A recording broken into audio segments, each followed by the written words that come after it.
Ole voin hi ni kwa March sang hi som hi pali ni ya Loman field ta ko ma shotgun 650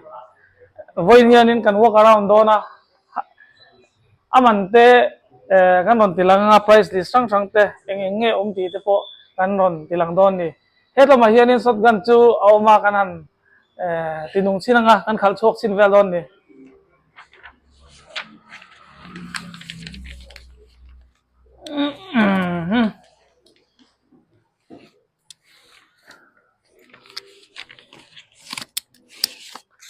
hey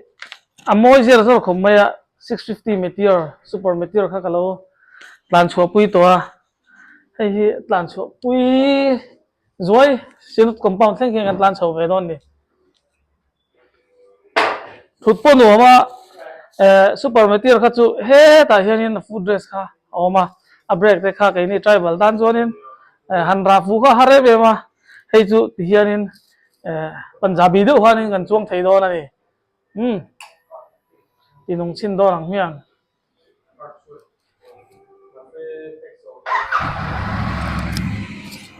ari po chu in lo ngai khanga an ni thazai zai ko maya an ni phan ti rol khanin arum ring vele thunga tuna kan notice ngal chu a handing hi hei hi anuam le mai hemi handing hi anom lo chuanin kute hi kham theya lan cho don chinila gear khak po ari lo asmooth vai vai le mai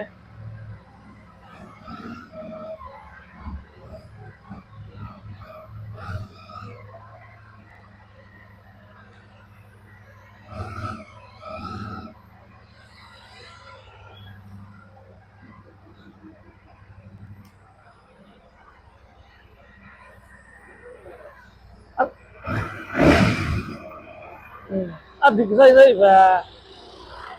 chuanin fit nga lein chi sari vel tan po khanin inra khal khan nuam viau ni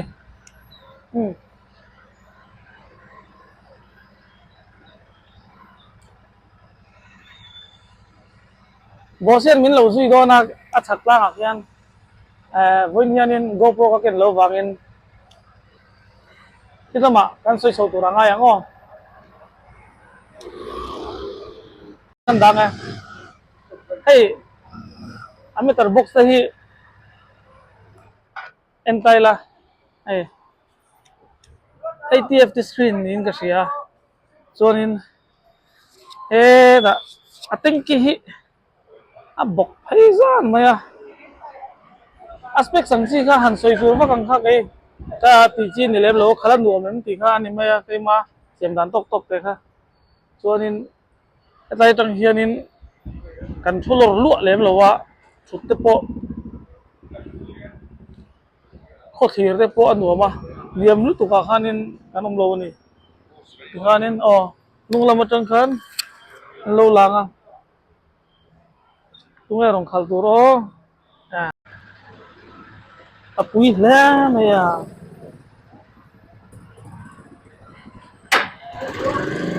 ready kalang le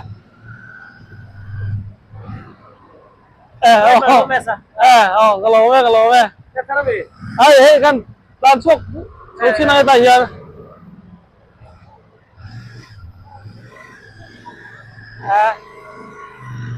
apa digba rinain alir du ne ya tu na hian first gear nga ta second gear ka lut man do lo ni na langa kaya atheng chho jung jung mai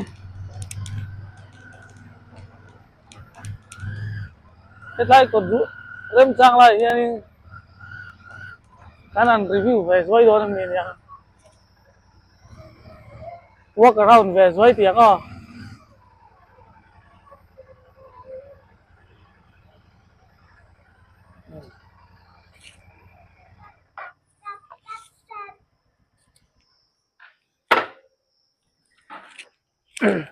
ta hian walk around về doi don ang miang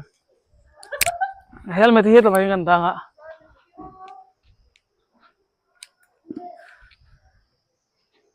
an look si sexy khop maya hey engine te hian en la a khat ne me chuanin ni china ka soi hetlai vara du kha ngai to lo khanin anunga ra nuam takin hadam takin riding position te po kan thu thei don ania v shape in kan thu ni do bera 650 ka chu ka sia dan han chuanin ma se hei chu dang lam le hei po aloi ve kan ni ti te po ti hianin a siat ngal mai chuanin ka cameraman jok hianin enge dang lam na jok te min han sil se gaman ti ve ati chia lo jok ani chu chuanin hei hnung lampang hi awan moi ve male het lam tang lan dan te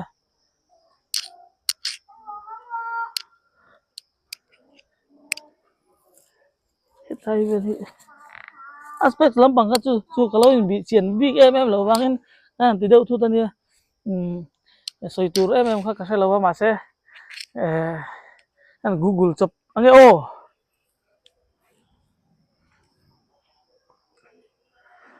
6485cc 650 an chalania a mileage 22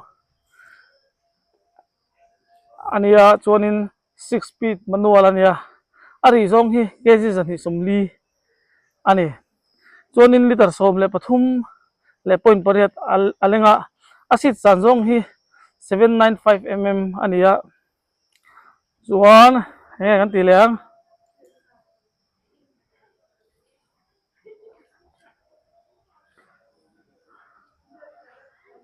zong chop zel ani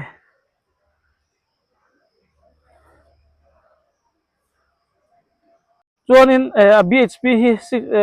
46.39 bhp rpm sangsari le zani somnga api chuaka boss mi lo ken sak mai ti hianin idu dan khan chuanin soile atok hi 52.3 tok ania chu rpm 5650 api chuak vele a chuanin a suspension hi han en taila sawa separate function big piston fork usd 123 mm travel ania anung lampang suspension hi kan en lenga sawa twin shock 90 mm travel ani vele ta ani a braking system hi dual channel abs ania hi chu aria chuanin akomona abs mang lo ti kha ke mania chuanin kan soi ngai vak lo mang sa turanga ngai ania chuanin dis ve nia soile soi nu ari zong hi game zani le somli ania asit chang zong kha mm795 ania a ground clearance hi han entaila aniam chelwani 140 mm ania chuanin ama seizong hi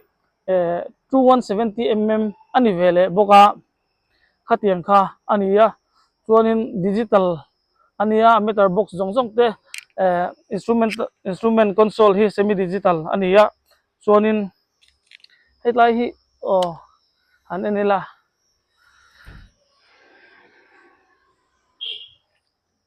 ai alang kim a gear zong te battery enge lang lo tu romang zok kha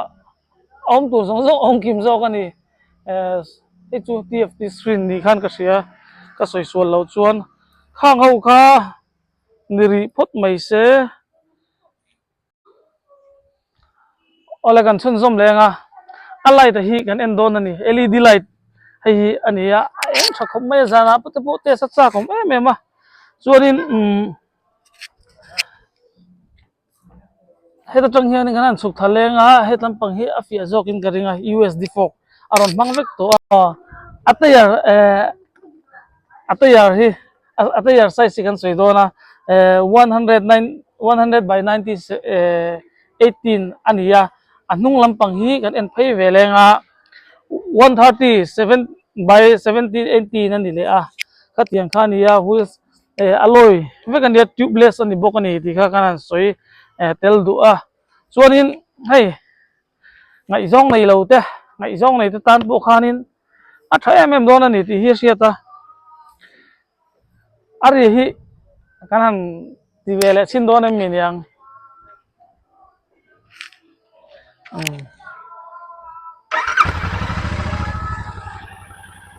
hết tại hiện là sound cho đã dậy mày ạ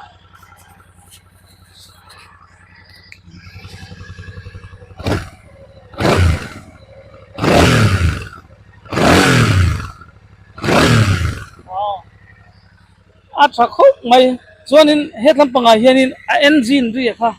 hay hi mi ăn hết sắc đấy ra exhaust sau này cho nên hay hi engine đi này tun ma nok beng cheng ang chi kha tun generation thara hian cho nên ari hian non kalpui na sat ania cho nên hay hết lại để hi cái nal cái tia cái ni cho nên anh tiếng cái tiếng kha side glass kan ti mai rear mirror view ten ron ti to jumper kan ti la kan hoodie ron ti te pono ma ini ka chu kan sang lui vele lek mai ni han eni la he tingki ni bok phai san mai mo bok phai san mai hetlai hei ate lo ni ka khap chinang khap khat patling ni leng khap ani hei amoi ka ti khop mai hetlai vel hi entinanin tur na man tur tan chuanin ani na taka chuanin abai ka hi kan setup chhowa engani carrier sang sang kan huwa chuanin aman thei ni ani lawa chuanin mizoram chhunga chuanin man theina chu nularim nan athadon hle ning ka sia ni nupuila nei lo ho khan abikin on mangula oh hi ka mu chop zel ani awan moi về tel lại thì moi thì hi ka nga lo kho mai a chan chu han tar kha ka en ken kha na moi ka ti don vio ka ti ru duk lo wa tu no mi hi chu moi ka ti thot hi chu chuanin exhaust hi hei aron por tuar mai apui khop mai le kan du tok don hai me nyang chuanin voin hianin 450 kan bukang Nepal Tibet China let's try okay spots walk around te kanan nei ve kanin pu cha na te habai thabe me ma a technical lampang kha chu info bikes te rk thian par ke te hote nan ron ti tura ngai la zoka ke chonin tlan pui no mem ti kha kan ti an ve me ya chon kan tlan thador an agiar ta ki hey a smooth khop ma ra kha khoi kha ngai lem lo wa khai hetlai khom pui an lo ne ya chuwang chuanin an ti ring hop nam khan ni si lo wa hey han rồi tiếp theo khả năng thì giàu xuân thì về lại mày ạ hiện tại thằng của mình tạm kia hey display tu ra nia test right tu ra lo thằng don thì lo à chú bang chuan hiện tại thằng mày à những khal ti ra mình han test ti ra mình walk around here tu lo mà feel and stuff te cái lo nên thì ha kan soi dua kan plan lu don kan nani cameraman te ku anen nila alit ding zo na suha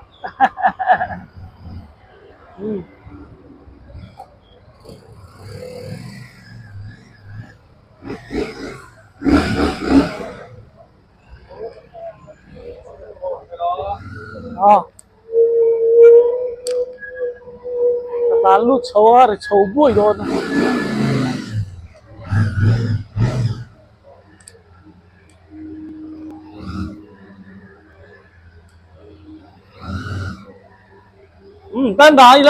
tanda po tila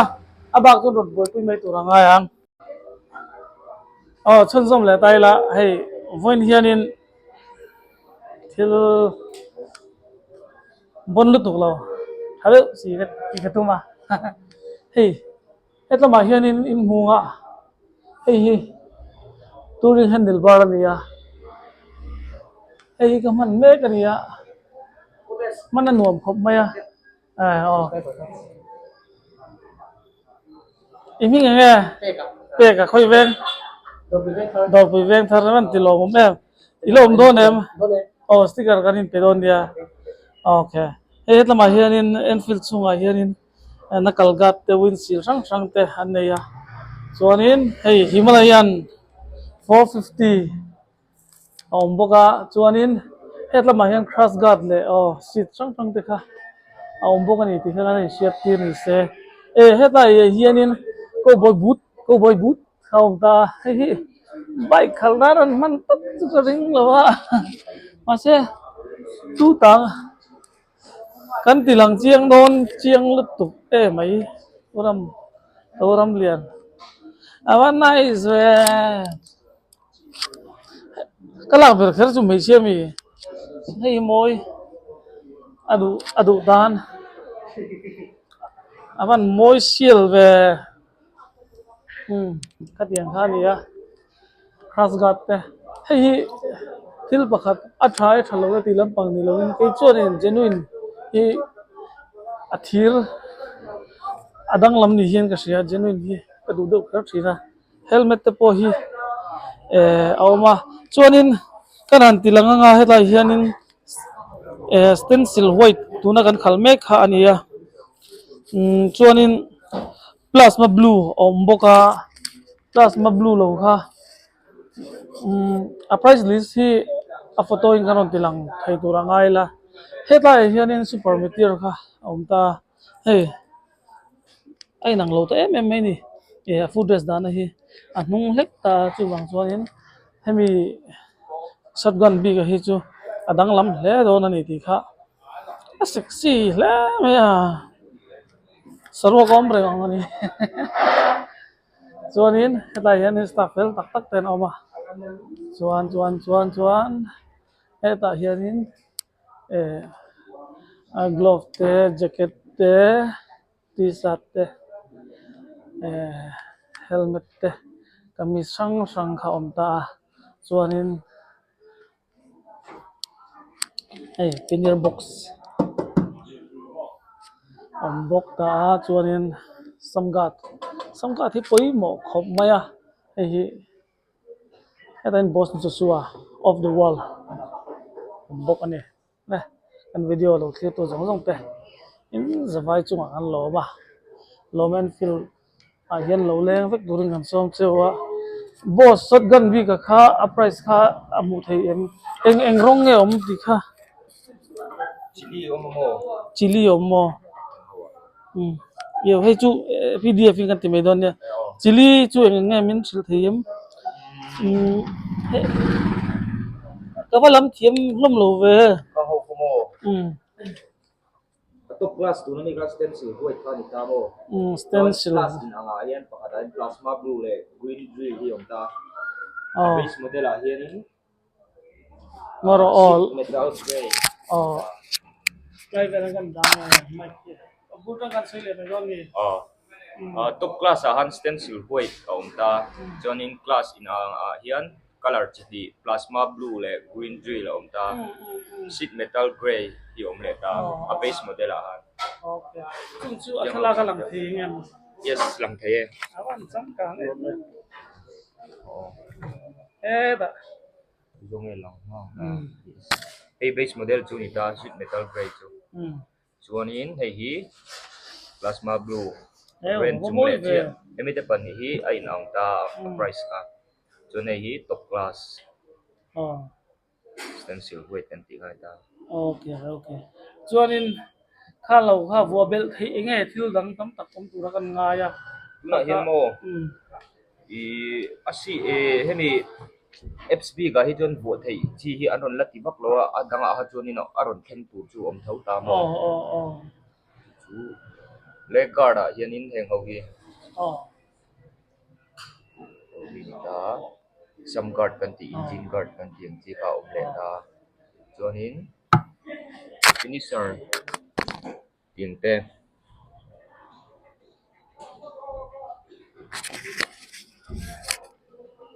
tiếng hậu đều khi này về